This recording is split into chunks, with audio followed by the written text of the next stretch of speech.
ఇదా మీ రాజకీయం, మీ చిల్లర రాజకీయం? మేడిగడ్డ కాడ ఉంటే అందులో 250 పిల్లర్లు ఉంటాయి, 250 300 ఉంటాయి. కాళేశ్వరం ప్రాజెక్ట్ అంటే ఒక ఆట బొమ్మ కాదు. 3 బ్యారేజీలు ఉంటాయి గోదావరి మీద, 200 కిలోమీటర్ల టన్నెల్స్ ఉంటాయి, 1500 కిలోమీటర్ల కాలువ ఉంటుంది, ఒక 19 సబ్స్టేషన్లు ఉంటాయి, ఒక 20 రిజర్వాయర్లు ఉంటాయి. ఇదంతా కాళేశ్వరం ప్రాజెక్ట్ కాదట. ఒక 2-3 పిల్లర్లు కుంగిపోయినాయి. ఎన్నిసార్లు కుంగిపోలే? నాగార్జున సార్లు కుంగిపోలేదా? కడెం ప్రాజెక్టు గేట్లు కొట్టుకపోలేదా?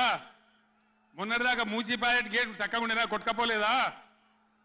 ఏదైనా పోతే సదరాలు దాన్ని మంచిగా చేయాలి, తొందరగా మంచిగా చేసి రైతులకు నీళ్ళు ఇవ్వాలి. కానీ మేము మేడిగడ్డకు పోతాం, బొందలగడ్డకు పోతాం, ఇదా రాజకీయమా? ఇది తెలివి అనిపించుకుంటుందా? ఇవి కాదు కావాల్సింది, రాష్ట్రానికి ప్రజలకు కావాల్సింది.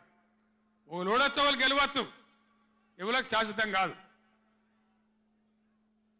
మళ్ళా డబల్ స్పీడ్తో మేము అధికారంలోకి వస్తాం.